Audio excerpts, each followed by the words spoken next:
गए तो वहां उनको किसी महापुरुष ने बताया, बल्कि महापुरुष ने किसने बताया, जिस अहिल्या को उन्होंने स्पर्श करके और मतलब जो है कि उसका कल्याण किया, उस पत्थर को पुनर्जीवित किया, उन्होंने उनको बताया कि आप उधर जाना और वहां पर सबरी का आश्रम है और वो सबरी बताएगी आपको कि माँ सीता को ढूंढने के लिए आपको किधर जाना है।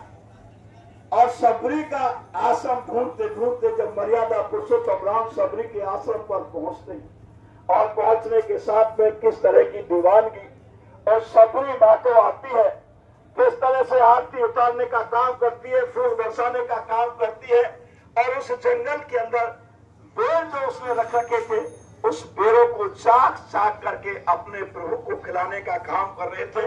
लेकिन उस भाव के अंदर झूठा और साचा कुछ नहीं रहा, वो तो सब कुछ प्रसाद का स्वरूप बन गया था। उस भक्ति का इतना बड़ा प्रभाव था और उस प्रसाद को लेने के बाद जब झूठे बेरों को मर्यादा पुरुषोत्तम राम खा रहे थे तो लक्ष्मण अपना मुंह टेढ़ा करने का काम कर रहे थे। लेकिन इशारे में मर्यादा पुरुषोत्तम राम ने उनको समझाने का काम किया और सबरी के लिए अपना धारस दिया, अपना आशीर्वाद दिया और ये देने के साथ ही सबरी से पूछे कि सबरी माँ हमें बताएं, माँ हम सीता की खोज में निकले हैं, किस रास्ते से जाएं, किस दिशा के अंदर जाएं, कैसे हम सीता की खोज पा सकते हैं। तब सबरी ने उनको बताया कि उधर इस रास्ते से निकल कर जाओ। वहाँ एक पर्वत की गुफा के अंदर सुग्रीव है और सुग्रीव की चौकीदारी वो हनुमान जी कर रहे हैं और वो हनुमान जी आपको इस रास्ते से चलकर के जाओगे तो वो सुंदर नजारा आपको देखने को मिला हुआ है। बहुत ही गणमान्य व्यक्ति यहाँ इस समय मौजूद और महाराज का संदेश सुनने के लिए सभी देखिए वो सबरी जिसने पतंग ऋषि को भी कहीं न कहीं प्रभावित किया, मर्यादा पुरुषोत्तम राम को भी उस भक्ति का इतना बड़ा प्रभाव था, माँ सीता का खोजने का राह भी बताने का काम किया। और वहां पहुंचने के बाद में जब हनुमान जी मिले, सुग्रीव से भेंट हुई, बाली को मारा और रावण को मारने का काम किया। ये सब आप ठीक तरीके से जानते हो, मैं आपको विस्तार से नहीं बताना चाहता हूँ, लेकिन इतना निवेदन करना चाहता हूँ। देखिए प्रेमियों, त्रेता के अंदर राम नाम को सिद्ध किया गया था, पत्थर के ऊपर राम नाम लिख करके रामेश्वर पुल का निर्माण किया था। और उस मर्यादा पुरुषोत्तम राम ने उस समय पर जिस युद्ध को लड़ा, उस युद्ध के अंदर कोई उनकी मदद करने नहीं आया था। जंगल के आदिवासी लोग, साधारण लोग, निरीह और गरीब जो लोग थे, उनको अपने स्काल भीलों को अपने साथ में लिया और उन्हीं के अंदर अपना संदेश देकर के भक्ति से ताकत पैदा करने का काम किया और उन्हीं से रावण से युद्ध करने का इरादा बनाया। लेकिन इस युद्ध के इतिहास के अंदर किस तरीके से वो मतलब जो है कि पहली बार एक बार ब्रह्म शक्ति लगती है तो हनुमान जी ब्रह्मा जी को लेके आते हैं और जब रावण लक्ष्मण और राम को चुरा के ले जाते हैं तो हनुमान जी लेकर के आते हैं। लक्ष्मण शक्ति लगती है तो सजीवन मूर्ति भी हनुमान जी लेकर के आते। जो हनुमान जी सुग्रीव का चौकीदार था, उसके प्राण बचाने में भी उसको भय लगता था, लेकिन उसी हनुमान जी के अंदर जब वो मर्यादा पुरुषोत्तम राम का सेवादार बन गया तो उनके अंदर ताकत दी और अपने सेवादार को इंट्रोड्यूस कराया, परिचय कराया देश और दुनिया के लिए। लंका में आग लगाने का काम उससे लिया, ब्रह्मास को कटवाने के लिए, ब्रह्मा जी को लाने के लिए उनका उपयोग किया, रावण के अपहरण करने पर उनका उपयोग किया और लक्ष्मण शक्ति के लगने पर उस सजीवन बूटी को लाने का काम भी हनुमान जी के माध्यम से कराने का काम किया। तो जब जब इस युग परिवर्तन के लिए ताकतें आती हैं तो अपने सेवादारों को वो भक्ति करा करके, और सेवा में कितनी बड़ी ताकत है, सेवा में कितनी बड़ी ऊर्जा है, सेवा धर्म अति कठोर है। धर्म प्रेमियों, हनुमान जी ने एक बात कही थी कि राम काज किए बिन मोए कहाँ विश्राम। आज ये चर्चा में आपके बीच में इसलिए करना चाहता हूँ, इस युग परिवर्तन के लिए बाबा जय गुरुदेव महाराज ने सन 52 से लेकर के और 2012 तक 60 वर्ष तक इस देश आध्यात्मिक चेतना करने की बहुत फरमाई और अंतिम छोर से लेकर तैल तक के भारत की धरती को स्पर्श करने का काम किया। मिट्टी के एक कण से लेकर के समुद्र और पर्वत से लेकर के भूत प्रेत चिन्ह से लेकर के देवी देवता भमिया भवानी भैरव और मतलब जितनी भी देवी देवता है और यहाँ से लेकर के सब लोग तक का भेद बताने का काम किया। भारतवर्ष के अंदर धरती के इतिहास के अंदर बहुत संत महात्मा फकीरों ने आए। इस युग परिवर्तन के लिए बहुत लोग भी चल करके आए थे, लेकिन जो भी चल करके आए थे उनकी अपनी कुछ सीमाएं थी, लेकिन परम पूज्य बाबा जय गुरुदेव महाराज ने उन सारी सीमाओं को लांघने का काम किया है। अभी मैंने राम की चर्चा की, अभी मैं योगेश्वर कृष्ण की चर्चा भी मैं आपसे करना चाहता हूँ कि धर्म प्रेमियों योगेश्वर जय गुरुदेव आप देख रहे हैं जय गुरुदेव संदेश। अपने माँ के आंगन में बचपन में खेल नहीं पाए, दूसरी माँ के आंगन में जाकर के अपने लालन पालन को कराने का काम किया कि हमेशा रूपचंद जी संसार के लोगों को इस बात को बताने का काम किया जिसका लक्ष्य पवित्र होता है, जिसका इरादा मजबूत होता है, जो कुछ करने कराने के लिए आता है उसके लिए ये सब व्यवस्था है। जय गुरुदेव चैनल नेटवर्क के माध्यम से योगेश्वर कृष्ण ने आपके हमारे बगल में यही ब्रज के अंदर बाल काल के अंदर अपनी लीलाएं करने का काम किया और किस तरीके से उन्होंने भी विभिन्न तरीके के छोटे मोटे राक्षसों को मारा और काली देह देकर के कालिया को विनाशने का काम किया और मथुरा में जब बुलाया वापिस और मामा कंस ने तो कंस के साथ भी मल्ल युद्ध करके कंस को भी मारने का काम किया और कंस को मारने के बाद ना तो मर्यादा पुरुषोत्तम राम ने लंका में जीतने के बाद रावण को मारने के बाद राज को स्वीकार किया था, विभीषण को दिया था, ना योगेश्वर कृष्ण ने मथुरा के अंदर कंस को मारने के बाद राज को प्राप्त नहीं किया, वो हुसैन के लिए वापस राज देने का काम किया। लेकिन जरासंध जो कंस का ससुरालिया था, साला था, रिश्तेदार था, वो अपने बहनों का बदला लेने के लिए थे। उन्होंने बुला के उनको एक एक करके मारने का काम किया, लेकिन जरासंध को नहीं मारा क्यों? उसके बहाने से वहां राक्षस आ जाते थे। कालिया यवन को किस तरीके से पीछे पीछे आपके ही पड़ोस में धौलपुर के अंदर जाकर के उस गुफा के अंदर अपने आप को अदृश्य करके कैसे बरवाने का काम किया। ऐ धर्म प्रेमियों, उसी छोटी अवस्था के अंदर जब योगेश्वर कृष्ण और शिक्षा लेने के लिए अपने गुरुजी के पास में गए और वहां आश्रम में उन्हें शिक्षा दीक्षा लेने का काम किया। शिक्षा दीक्षा लेने के बाद जब उनकी शिक्षा पूरी हो गई, हमेशा मर्यादा पुरुषोत्तम राम को विश्वामित्र ने तराशने का काम किया और हे धर्म प्रेमियों योगेश्वर कृष्ण को भी इसी तरीके से तराशने का काम किया।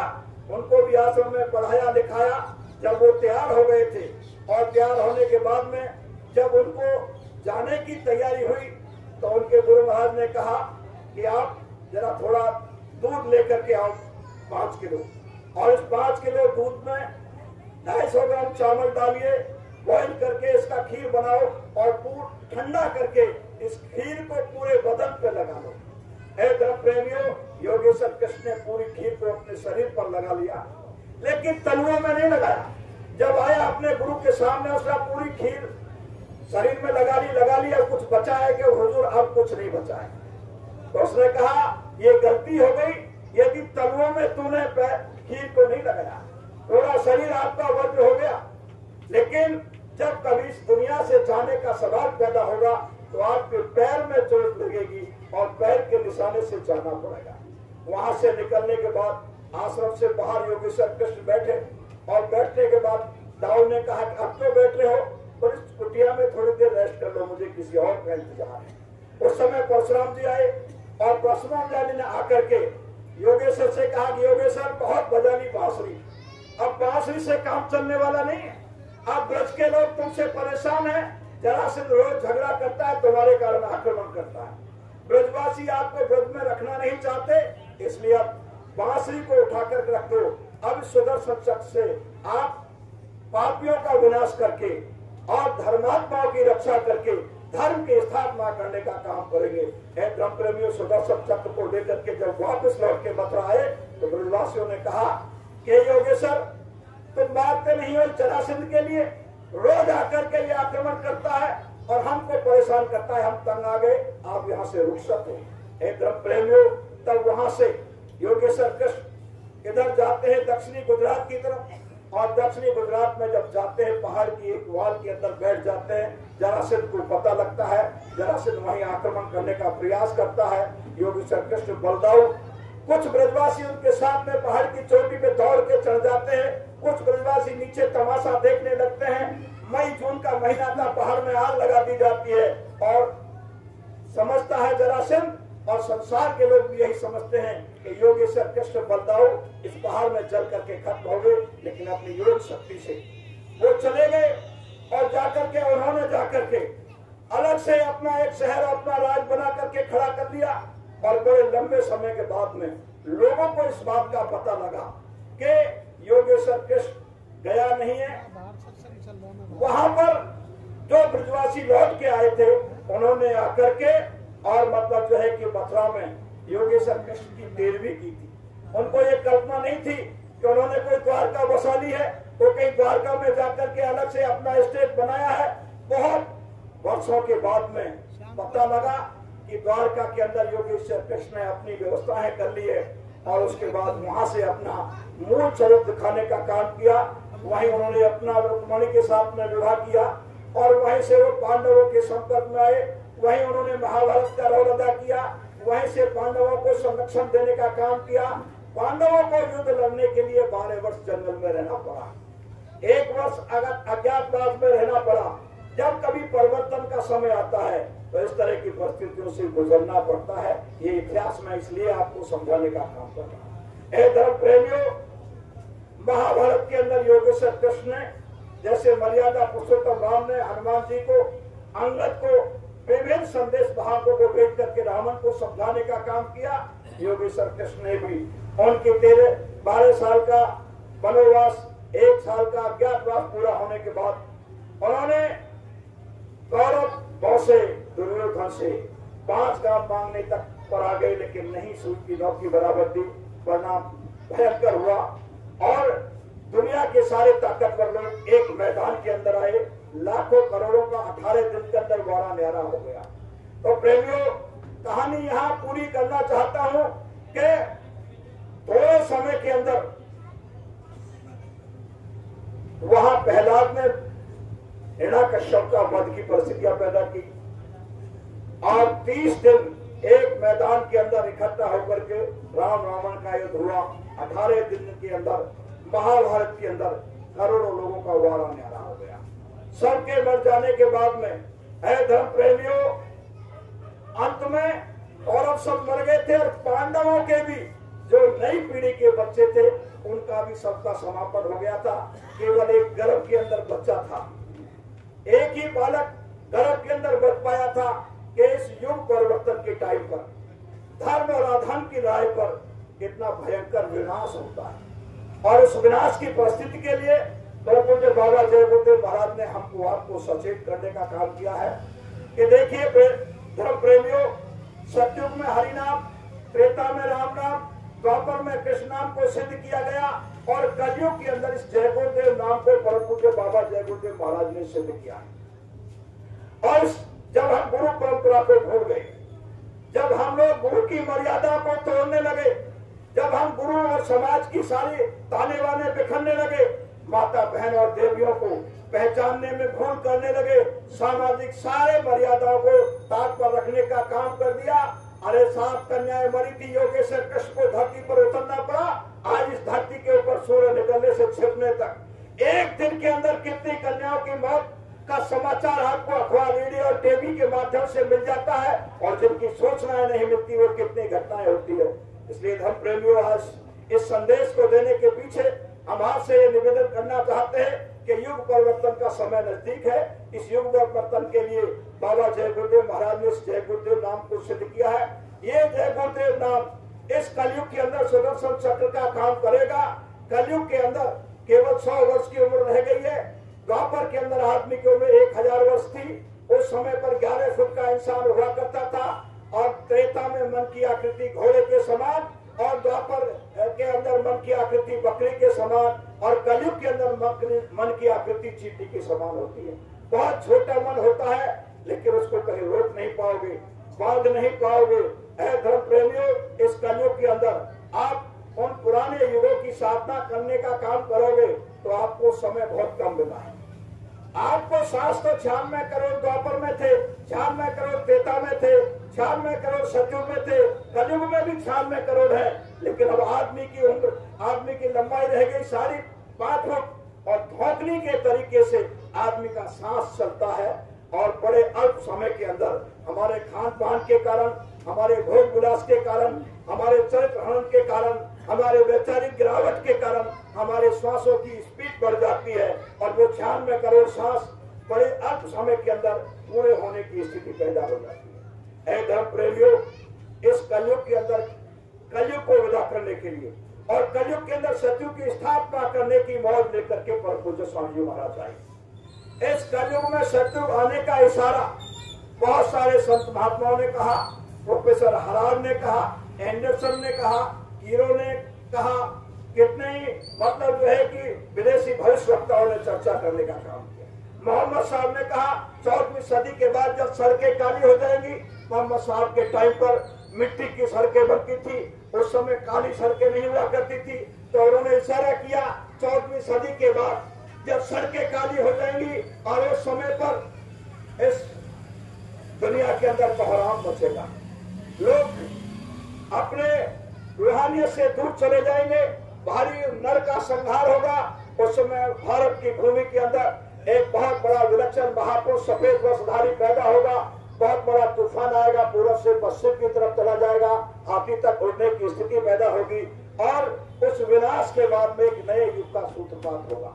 हे धर्म प्रेमियों, इसी के बारे में सूरदास जी ने इशारा किया कि रे मन धीरज क्यों न धरे, संवत 2000 के ऊपर ऐसा योग करे, पूर्व पश्चिम उत्तर दक्षिण चहुदिश काल भरे, अकाल न तुझ माही व्यापे प्रजा बहुत मरे, अरे मन धीरज क्यों न धरे, सहस व्रत लग सतयुग व्यापे सुख की दशा फिरे, और स्वर्ण फूल मन पृथ्वी फूले धर्म की मेल बढ़े, काल व्याज से वही बचेगा जो सतगुण का ध्यान धरे, सूरदास हर की ये लीला टाले न करे। हे धर्म प्रेमियों, संत महात्माओं ने इसी संवत 2000 से ऊपर का वक्त चल रहा है, इसी समय के बारे में इशारा किया है। इससे पहले ऐसे हालात पैदा होंगे, उन हालातों के बाद में कलयुग की विदाई होगी, कलयुग में सतयुग की स्थापना होगी। बाबा जय गुरुदेव महाराज ने डंके की चोट के साथ में कहा कि धर्म प्रेमियों, मैं इस धरती के ऊपर परिवर्तन करने के लिए आया हूँ। ये बाबा जय गुरुदेव महाराज के शब्द है। कलयुग के अंदर कलयुग को विदा करूंगा, और ये अंडे मांस मछली शराब भांग गांजा चरस इनका खाना पीना छोड़ दो। अरे तुम राम मर्यादा पुरुषोत्तम राम में विश्वास करते हो, योगेश्वर कृष्ण में विश्वास करते हो, महावीर में विश्वास करते हो, बुद्ध पर विश्वास करते हो, आप ईसा और मोहम्मद पर विश्वास करते हो, किसी ने आपको अंडे मांस मछली शराब भांग गांजा चरस खाने पीने का हुक्म नहीं दिया, किसी ने आपको ऐसा आदेश नहीं दिया, फिर आप किसका के आदेश से इतनी गलतियां कर रहे हो? आप रामायण में विश्वास करते हो, आप गीता में विश्वास करते हो। गुरु महाराज ने कहा मैं तो सबका सम्मान करता हूँ, मर्यादा पुरुषोत्तम राम का भी, योगेश्वर कृष्ण का भी, और महावीर और बौद्ध का भी, ईसा और मोहम्मद का भी, लेकिन मैं उस सनातन संस्कृति को पुनर्जीवित करने के लिए आया हूँ। मैं महापुरुषों ने जो कहा है, उनके जो वाक्य रह गए अधूरे, उन सबको पूरा करने के लिए आया हूँ। आप लोगों ने जिस तरीके से महापुरुषों को सताने का काम किया, उसका हिसाब किताब भी चुकता करने के लिए आया हूँ। इसलिए आओ धर्म प्रेमियों, मेरे नजदीक आओ, मैं तुम्हें कुछ देना चाहता हूँ, लेना नहीं चाहता।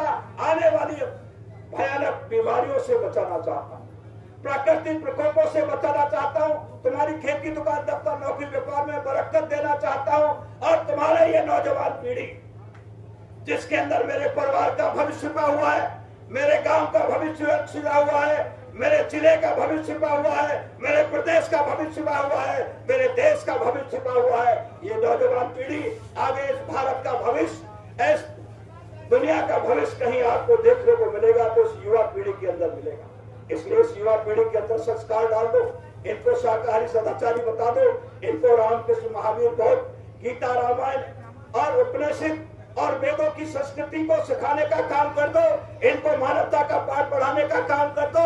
आप सोने चांदी हीरे जवाहरा कितना भी इकट्ठा करके इन बच्चों को दे करके चले जाओगे, और यदि तुमने इनको संस्कार देने का काम नहीं किया तो सबको बर्बाद कर देंगे। पूत कपूत तो क्यों धन सच्चे, और पूत सपूत तो क्यों धन सच्चे। अरे बालक नालायक है तो कितना ही धन दौलत इकट्ठा करके चले जाना, सबको शराब में, कबाब में, अपराध में और व्यसन के अंदर बर्बाद करने का काम कर देगा।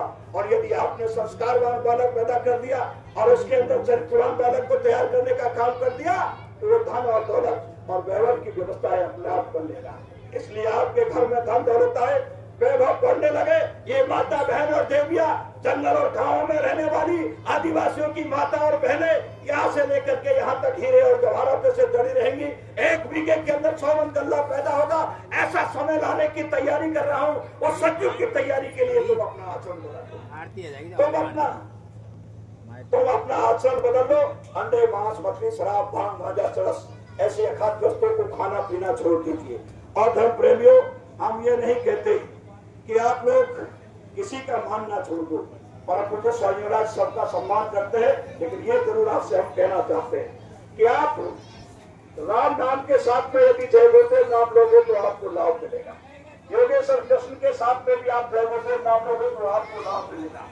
आप मर्यादा पुरुषोत्तम राम के मंदिर में जाकर के यदि मर्यादा पुरुषोत्तम राम को जय गोतेल कह करके प्रणाम करने का प्रयास करोगे तो शायद दया आपको अधिक मिलेगी, क्योंकि इस युग का जगाया हुआ नाम है।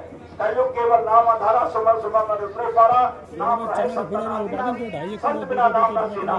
और कलयुग संविधान नहीं जो न विश्वास, कलयुग के अंदर नाम साधना का रास्ता है, जो नाम योग का साधना करके थोड़े समय के अंदर आप उस मालिक के भीड़ में पहुंच सकते हो। मरने के बाद में भगवान मिल जाएगा, मरने के बाद में स्वर्ग और वैकुंठ मिल जाएगा, मरने के बाद में मुक्ति मिल जाएगी। आज दिनांक तक किसी की चिट्ठी नहीं आई, इसलिए बाबा जय गोतेल महाराज ने कहा कि बच्चों मेरे नजदीक आओ, मैं आपको जीते जी घर, गृहस्थी, खेती, दुकान, दफ्तर, नौकरी, व्यापार कोई छोड़ने की आवश्यकता नहीं। अपने घर में रहो, 22 घंटे अपने घर परिवार बाल बच्चों की सेवा करो। 2 घंटे में से 1 घंटा सुबह, 1 घंटा शाम उस मालिक की इबादत करने का काम करो। शरीर का भोजन आप तैयार करते हो, शरीर को सोना चांदी हीरा जवाहरात अच्छे कपड़े पहनाने का काम करते हो, लेकिन ये शरीर उस जीवात्मा से चलता है। उस जीवात्मा की खुराक इसको आप देने का काम नहीं करते, और उस जीवात्मा की खुराक उस परमात्मा की इबादत है, उस मालिक की इबादत है। और उस आध्यात्मिक साइंस को समझने की कोशिश करो। ये आध्यात्मिक साइंस अपने आप में अद्भुत और विलक्षण साइंस है। इस साइंस के लिए घर परिवार छोड़ने की जरूरत नहीं है। भौतिक साइंस और आध्यात्मिक साइंस का कॉम्बिनेशन जब जब संस्कृत के ऊपर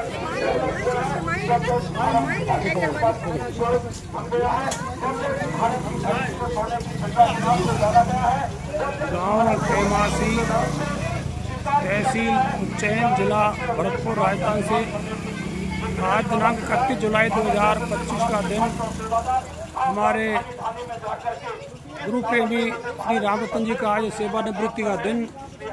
शिक्षा विभाग में उन्होंने सेवाएं दी थी। आज उन्हीं के द्वारा ये गुरु महाराज का संदेश वचन यहाँ रखा गया है, जिसका आप दूसरा भाग सुन रहे हैं। परम सम्मान श्री रूपचंद गुर्जर जी गुरु महाराज का स्तुति वचन आपको सुना रहे हैं। और शाम से हमारे राम स्वरूप जी टाटधारी जो यहाँ के मूल निवासी हैं आ रहे हैं। सामने आप जो देख रहे हैं, यहाँ ये नीम का वृक्ष आपको दिखा हुआ है। यहाँ पर भोजन भंडारी व्यवस्था द्वारा की गई है। यहाँ पे सभी भाइयों ने आज यहाँ भोजन किया है।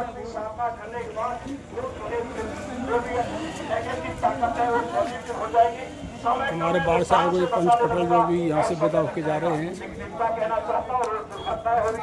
बीमारी हो रही है, पूरे विश्व के हालात खराब है, कभी भी विश्व युद्ध बन सकता है, कभी भी आपके देश के अंदर पैदा हो सकता है। आने वाले पूरे समय से आपने बचना चाहता है तो एक ही रास्ता है हमारे आपके पास में। इस आध्यात्मिक रास्ते पर चलने का प्रयास करो।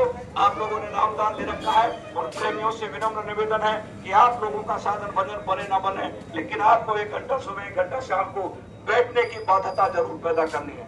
जिन लोगों ने नामदान नहीं ले रखा है, आपको भरोसा और विश्वास हो तो इस जय गुरुदेव नाम की 8 माला करने का प्रयास करना, गुरु महाराज का ख्याल करना, उनकी प्रार्थनाएं बोलना, आपको लाभ मिलेगा। आने वाली आफत मुसीबतों से आपको मदद मिलेगी। कई चोर डकैत बदमाश भी आपको घेर रहे, आप यदि जय गुरुदेव नाम का स्मरण करोगे तो आपका बचाव हो जाएगा। कोई बचाने वाला नहीं हो, अंदर हानि के अंदर कोई दवाई जो मकान है उसका भी चित्र हम यहाँ के ले लेते हैं। उसके बाद और आपका जीवन खतरे में हो, जय गुरुदेव नाम उसके नाम में बोलना, लाभ करने का काम करना है,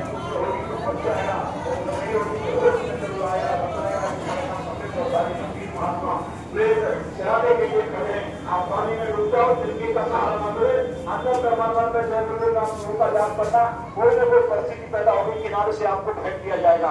जंगल में जंगली जानवर आपको घेरने, कोई बचाने वाला नजर नहीं आए, सबको याद कर लो। उसके बाद में जय गुरुदेव स्मरण करना, निश्चित रूप से जंगल का जानवर जो आप पर आक्रमण करना चाहता है वो बैक होकर के वापस चला जाएगा।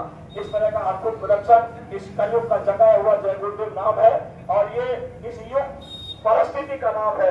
इस जय गुरुदेव नाम का अपना भरोसा और विश्वास करो। और आप यदि का विश्वास नहीं जमता है तो मैं आपसे इतना निवेदन करना चाहता हूँ, राम के नाम पर, कृष्ण के नाम पर, महावीर के नाम पर अपने घर और परिवार के अंदर शाकाहार का संकल्प ले लो। दारू किसी को घर पे मत पिलाओ। दारू लाने वाला, बांटने वाला, मंगवाने वाला, परोसने वाला, पीने वाला सब बराबर के अपराधी होते हैं। अंडे, मांस, शराब, भांग, गांजा, चरस खाने पीने वाले व्यक्ति, लाने वाले, पैसा देने वाले, बनाने वाले, परोसने वाले सब बराबर के पाप की भागीदारी हो रहे हैं। कितनी गलतियां हम लोग कर रहे हैं, प्रकृति किस तरीके से नाराज है, कहीं कितनी जबरदस्त वर्षा हो रही है, कहीं आपने इजराइल को देखा, आपने मतलब जो है कि रूस बुरे आने वाले समय से यदि आपने आप को बचाना चाहते हो, एक अच्छे और नए समाज का निर्माण करना चाहते हो तो शाकाहारी रहने का संकल्प करो और बाबा जय गुरुदेव महाराज के बताए हुए रास्ते पर चलने का प्रयास करो। निश्चित रूप से आपके खेत की दुकान, दफ्तर, नौकरी, व्यापार में बरकत आपको मिलेगी और उस नई पीढ़ी को आप बचा दो। इस नई पीढ़ी के लिए कोई दौलत देनी है तो संस्कार की दौलत देने का काम करो, इनको आध्यात्मिक विद्या सिखाने का काम करो। जब भगवान की चर्चा हो, जब प्रभु की चर्चा हो, जब आध्यात्म के विषय पर आने और जाने का तुमको मौका मिले तो छोटे छोटे नन्हे बच्चों को अपने साथ में लेकर जाने की कोशिश करो। इन्हीं बच्चों के अंदर चेतना पैदा होगी और इन्हीं से हमारे घर परिवार और देश दुनिया का भविष्य सुधरेगा। आओ हम सब मिलकर के एक अच्छे और नए समाज का निर्माण करने का संकल्प लें। आज भाई सम्मानीय मास्टर जी रावत जी के विदाई समारोह के अवसर पर कि उन्होंने अपनी राजकीय सेवा से विदाई ले ली है। आज समाज के अंदर उनको आने के लिए अपना पहचान बनाई है, उन्होंने समाज के लोगों ने उन्हें सम्मान किया है। मैं रावत जी से निवेदन करना चाहता हूँ कि अब आपने राज की सेवा कर ली, अब आप यहाँ पर आए हो, आपने स्कूल में रह करके और मानव निर्माण का काम किया है, संस्कार देने का काम भी किया है, लेकिन समाज के अंदर भी हमको आपको चुप नहीं बैठना है। हमने एक प्रयास किया है हिंदुस्तान के अंदर, जितने भी रिटायरमेंट के अधिकारी हैं, जितने भी पॉलिटिकल लोग रिटायरमेंट होकर चले गए हैं, हम सब मिलकर करके इस देश के लिए, समाज के लिए कुछ काम करें। जिन्होंने हमको आपको कहीं सम्मान दिया है और सरकारी खजाने से व्यवस्थाएं दी हैं, तो रिटायरमेंट के बाद भी हमारा आपका दायित्व बनता है ये बच्चे पैदा करना और घोंसला बनाना, सुबह खिलाना, ये तो पशु पक्षी सब करते हैं। यदि आप लोग केवल अपने बच्चे पैदा करने में व्यस्त रहे, उनको खाना पीना बनाने की और उनको मकान बनाने में अपने जीवन को बर्बाद कर दिया, तो उन जीव जंतुओं से जो पशु पक्षी पैदा होते हैं उनमें तुम्हें कोई अंतर नहीं रहा। ये मानव योनि हमको आपको प्रभु को प्राप्त करने के लिए मिली है। इसी मनुष्य शरीर से उस जीते भी प्रभु को पाया जा सकता है। एक बार मनुष्य योनि जाने के बाद आप सोचते हो कितनी यातनाएं भुगतनी पड़ेगी, जन्मत मरत दुसे दुस हुई, और मतलब जो है कि मरने और जन्मने पर कितनी पीड़ा और तकलीफ होती है, ये जब परिस्थिति से गुजरना पड़ता कब होता है। इसलिए और जीते जी मरने का रास्ता बाबा जय गुरुदेव महाराज ने बताया है। हम सब मिलजुल करके इस रास्ते पर चलने का काम करें। इस आने वाली मुसीबत से बचाने के लिए समाज में कुछ हमारा आपका भी दायित्व बनता है। हम मानवता के दायित्व को निभा करें। निरीह और मूक और मतलब जो है कि बधिर जो जीव है उनकी रक्षा के लिए हम अपनी कहीं न कहीं भूमिका पैदा करें। गरीब और यतीम लोगों की मदद करने के लिए मानवता का परिचय देने का काम करें। माता बहन देवियों को सम्मान और सुरक्षा के लिए हमको आपको कहने के समाज में एक वातावरण बनाने का प्रयास करना चाहिए। ये दोबारा से कीमती है ये माता बहन देवियां, जिन्होंने राम को, कृष्ण को, महावीर को, बौद्ध को, सुभाष को, चंद्रशेखर को, भगत सिंह को, महावीर को, बुद्ध को, बड़े बड़े महापुरुष महापुरुष इनकी कौन से पैदा हुए हैं, और इससे माता बहन देवियों को जब अच्छा वातावरण देंगे, अच्छी सुरक्षा देंगे, सम्मान देंगे, तो निश्चित रूप से इनकी कौन से निकलने वाले राष्ट्रभक्त पैदा होंगे, देशभक्त पैदा होंगे और बड़े महापुरुष बनने की स्थिति पैदा होगी। आओ सब मिलकर के एक अच्छे समाज को निर्माण करने का संकल्प लेकर के जाएं। हमारी तरफ से भाई रामरतन जी के लिए बहुत बहुत शुभकामना, बहुत बहुत बधाई। आप सब लोगों ने भी इस व्यस्त समय में सांसारिक प्रोग्राम में से गुरु महाराज के संदेश को सुनने के लिए जिन प्रेमियों ने अपना समय निकाला है, उस सब के लिए भी मैं आपका बहुत बहुत आभार प्रकट करता हूँ। बहुत धन्यवाद आप लोगों से देना चाहता हूँ और ये अपेक्षा रखता हूँ कि आप सब लोग एक अच्छे और नए समाज के निर्माण में हम सबका सहयोग करने का काम करेंगे। बहुत पूज्य स्वामी महाराज से अंत में पुनः इनके चरणों में कोटि कोटि बार नमन करके इसे प्रार्थना करना चाहता हूँ कि मालिक हे सतगुरु दाता दयालु, जिन धर्म प्रेमियों ने आपके संदेश को सुनने का काम किया है, उन सबको सद्बुद्धि देना और उन सबको सही रास्ते पर चलाने के लिए उनको शक्ति देना, ताकत देना। जाने अनजाने में जो भी हम और आप लोगों से गुनाह हो गए हों, हम सामूहिक रूप से सब लोगों के गुनाहों की माफी परम पूज्य स्वामी महाराज से मांगते हैं। और इन्हीं शब्दों के साथ मैं अपनी वाणी को विराम दे करके पुनः यहाँ उपस्थित सभी धर्म प्रेमियों के चरण में मत्था टेक करके सादर जय। आप देख रहे हैं जय गुरुदेव चैनल नदवई। आज दिनांक 31/7/2025 का दिन परम समय श्री रामरतन जी का यहाँ आप सब लोग अपने अपने सेवानिवृत्त का स्थान खड़े हो जाए, आरती बोलेंगे हम सब लोग। आप देख रहे हैं दूसरा भाग गुरुदेव, आप देख रहे हैं जय गुरुदेव चैनल नदवई। और हमारे श्री रामरतन जी अध्यापक जिनका यहाँ रिटायरमेंट हुआ है, हम इनसे मिलते हैं कब इनकी पोस्टिंग हुई थी और आज कहाँ से इनका स्वागत सम्मान करके यहाँ आए हुए हैं। जय गुरुदेव। गुरु जी बताएं आप। जय गुरुदेव। गुरु महाराज की कृपा से, दया दृष्टि से 1795 को मेरी नियुक्ति प्रथम बार परौआ बयाना में हुई थी। उसके बाद 5-4 स्कूलों में यहीं तक तो मेरी सेवा जो है रही है। और पुरका राजकीय उच्च माध्यमिक विद्यालय से मैं 31/7/2025 को आज के दिन तो कैसा समय आपका रहा है? मालिक की दया से समय बीच बीच में उतार चढ़ाव आते रहे, लेकिन मालिक की दया से कहीं कोई ऐसी परेशानी नहीं आई आज तक कि जहाँ कोई मतलब मुझे इस तरह की। आज का प्रोग्राम आपको कैसा लगा? आज का प्रोग्राम आज सुबह से ही मैं जब आज सुबह भजन साधना में बैठा तो मेरे मालिक से प्रार्थना करी कि मालिक आज को समय मिलना चाहिए। सुबह जब हमने काम चालू करो तो टेंट जब हमारे तंडे बा टाइम बरसात है पर मालिक ने ये इतनी अच्छी कृपा जो है की है। मौसम ऐसा बनाया कि ना बरसात हुई ना धूप हुई और बहुत ही अच्छा, और सभी लोग बहुत खुश माहौल में जो है गए यहाँ से। मैं तहे दिल से मालिक के लिए क्या शब्द इस्तेमाल करूं। मालिक की ऐसी मेहरबानी और कृपा मुझ पर रही है कि मैं उनको व्यक्त नहीं कर सकता, सब मेरे पास नहीं। जय गुरुदेव। बहुत बहुत धन्यवाद। आज का दिन बहुत ही सुहावना मौसम रहा, ना कोई गर्मी ना कोई बरसात का मौसम जैसा हमारे गुरु महाराज बतला रहे हैं। और इस समय वो सेवा से निवृत्त होकर के हम चाहते हैं वो गुरु महाराज की सेवा में आगे बढ़ें। और जैसे हमारे वो चंद जी ने बतलाया था कि वो समाज में आए, समाज से बुराई हटाने के लिए गुरु महाराज जो संदेश को सुनाने के लिए तैयार रहें। 1 सितंबर से जो मैं रैली जा रही है उस बार अवश्य पधारें। जय गुरुदेव। अभी संगत इस समय केमासी में जो गुरु महाराज हमारे रतन श्री रामरतन जी का यहाँ सेवानिवृत्त का फंक्शन हुआ था, उसमें हमारे गुरु भाई आए हुए हैं सभी, और उनका ये सामने भोजन प्रसाद समय प्राप्त कर रहे हैं।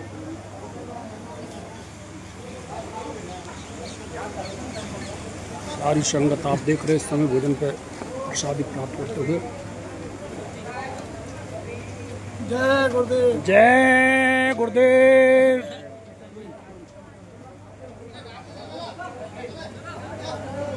हमारे कारधारी से यहाँ के निवासी हैं। जय गुरुदेव साहब, भाई साहब जय गुरुदेव। ये हमारे गुरु महाराज है जिनका सेवानिवृत्त समय हुआ है। बहुत बहुत धन्यवाद इनके यहाँ प्रोग्राम के लिए। जय गुरुदेव।